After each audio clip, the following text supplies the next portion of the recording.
आखिरकार ब्रिक्स देशों ने अब अपनी सेना उतारी है। जानेंगे चाइना ने सेना क्यों उतरवाया है और इससे अमेरिका को क्या चैलेंज मिल रहा है, और इन सब में क्या ब्रिक्स देशों के साथ भारत भी अपनी सेना उतारेगा, क्योंकि ये जो सेना उतरी है ये ट्रंप के हाल के आक्रामक रुख के बाद उतारी गई है। आखिरकार क्या हुआ है? रूस और अमेरिका आमने सामने आ चुके हैं। चाइना भी अब यहाँ देखने को मिल रहा है, एक्टिव हो रहा है। क्या होगा? क्या ये तीसरे विश्व युद्ध की तरफ बढ़ रहे हैं? इसी बीच डोनाल्ड ट्रंप ने भी अपने बजट को लेकर, रक्षा बजट को लेकर बड़ा ऐलान किया है। जियोपॉलिटिक्स में बहुत कुछ चल रहा है। हमेशा की तरह वर्ल्ड मिरर के इस एपिसोड में जानने को मिलेगा बहुत कुछ। आइए जानते हैं इन खबरों को विस्तार से। जिस तरीके से वेनेजुएला में रूसी ऑयल टैंकर या फिर चाइनीज ऑयल टैंकर, इन सब को अब पकड़ा जा रहा है, निशाने पर लिया जा रहा है। रूस के ऑयल टैंकर को, 2 ऑयल टैंकर को न सिर्फ जब्त किया गया बल्कि ये भी ऐलान किया गया इस वीडियो को शेयर करते हुए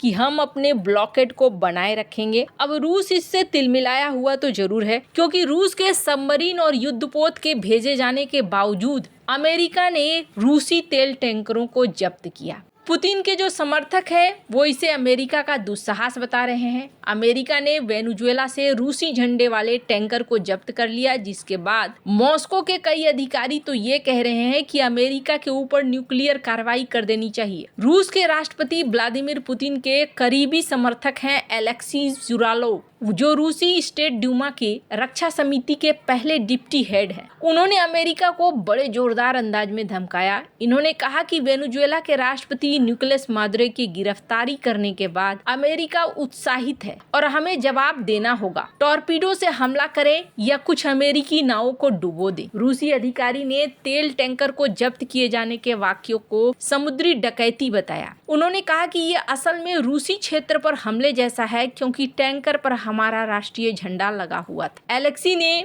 धमकाते हुए कहा कि इसमें कोई शक नहीं है कि हमें मजबूती और तेजी से जवाब देना होगा। हमारा मिलिट्री सिद्धांत तो ऐसे हमले के जवाब में न्यूक्लियर हथियारों के इस्तेमाल की भी बात करता है। वैसे आपको बता दूं, अटलांटिक महासागर में करीब 2 हफ्ते पीछा करने के बाद अमेरिकी सैनिकों ने जंग लगे मेरिनेरा टैंकर पर कब्जा कर लिया, जिसके बाद क्रेमलिन के अधिकारियों में भारी गुस्सा है। इस तेल टैंकर का जब्त होना रूस के राष्ट्रपति व्लादिमीर पुतिन के लिए एक बहुत बड़ी बेइज्जती मानी जा रही है। वहीं रूस के सीनियर सांसद आंद्रे का कहना है कि ये चौंकाने वाला वाकया है। उन्होंने तेल टैंकर पर अमेरिकी कब्जे को खुलेआम समुद्री डकैती का नाम दिया है। दूसरी तरफ अमेरिका के रक्षा मंत्री का कहना है कि वेनेजुएला के तेल पर नाकाबंदी पूरी तरीके से लागू है और हमारी सेना आगे भी ऐसा ही करेगी। अब ऐसे में दोनों देश काफी बुरी तरीके से छटपटाए भी हैं, रूस और चाइना दोनों ही। अगर आप देखें स्क्रीन पर एक आर्टिकल, टकर कार्लसन ये क्या कहते हैं, बहुत बड़े पत्रकार हैं, अमेरिका के ही पत्रकार हैं। ये कहते हैं कि दुनिया अब एक विश्व युद्ध की तरफ बढ़ रही है,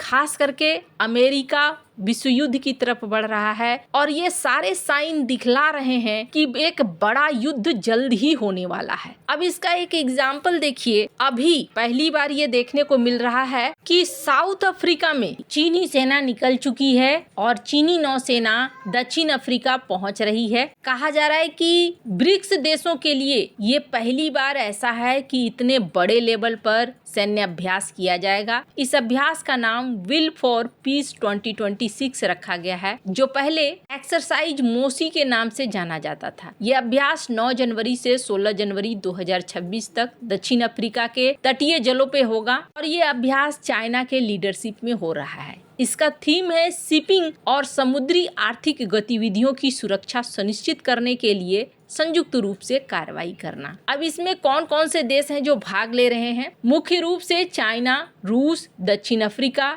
ईरान। कुछ रिपोर्टों में इंडोनेशिया और इथोपिया की भी बात कही जा रही है। हालांकि इथोपिया लैंडलॉक्ड है, लेकिन ये अपनी नौसेना विकसित कर रहे हैं। ब्राजील और भारत की स्पष्ट भागीदारी नहीं बताई गई है। China type 052 DL guided missile destroyer Tangshan और सप्लाई शिप ताहू इन्हें भेज रहा है। रूस KA-27 PL helicopter, stocky F-545 और एलिया इनको भेज रहा है। वहीं ईरान नेवल टास्क ग्रुप 103 और दक्षिण अफ्रीका होस्ट देश के रूप में अपनी नौसेना के जहाज और सुविधाओं को यहाँ प्रदान करेगा। ये ब्रिक्स का पहला औपचारिक डिफेंस सहयोग है। वैसे आज तक ब्रिक्स को ये कहा जाता था कि ब्रिक्स एक ऐसी संस्था है जो इकोनॉमिक रूप से एक दूसरे से जुड़ी है। ब्रिक्स एक आर्थिक संगठन था, लेकिन अब ब्रिक्स धीरे धीरे डिफेंस के मामलों में उतर रहा है। ग्लोबल टाइम्स का एक आर्टिकल देख सकते हैं जिसमें कहा जा रहा है कि ये एक्सरसाइज एक नए मॉडल को, सिक्योरिटी का एक नया मॉडल, अब ये क्या हो रहा है तो आपको बता दूं, साधारण तौर पर चाइना अब यहाँ पर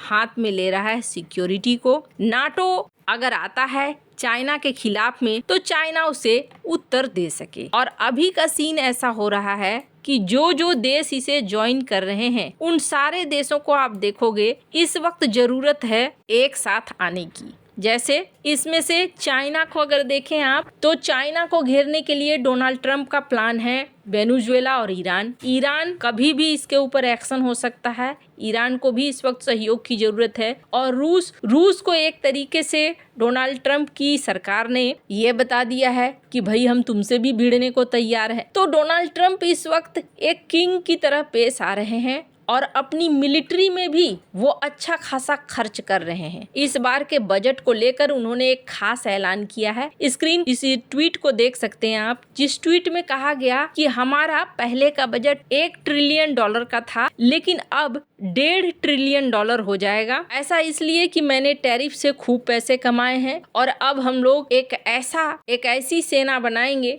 जो वर्ल्ड क्लास सेना होगी। अब सवाल ये उठता है कि क्या इस अभ्यास में भारत शामिल है? इस अभ्यास में भारत शामिल नहीं है। कहा जा रहा है कि भारत और ब्राजील दोनों देश इसमें शामिल कथित तौर पर नहीं हो रहे हैं। भारत को आमंत्रित किया गया था लेकिन भारत इसमें नहीं गया। इसके लिए चाइना के साथ हो रहा तनाव भी एक कारण है। दूसरा, रक्षा संबंधों में सतर्कता के कारण भाग नहीं लेना। जानबूझकर एक ऐसा राजनीतिक निर्णय लिया जा रहा है ताकि चाइना और भारत एक जगह खड़े न हो। ऐसे तो इसे ब्रिक्स अभ्यास बोला जा रहा है, लेकिन ब्रिक्स सारे सदस्य शामिल नहीं है। और सबसे बड़ी बात ये नहीं है कि भारत ने पहली बार ऐसा किया है। इससे पहले भी ये एक्सरसाइज, जब इसका नाम मोशी हुआ करता था, 2019-2023 में भी हुआ था, तब भी भारत और ब्राजील इसमें शामिल नहीं हुए थे। वैसे आपको क्या लगता है, इन सब मामले में आपकी क्या राय है? कमेंट कर जरूर बताएं। जल्द मिलते हैं अगले वीडियो में नई खबर के साथ।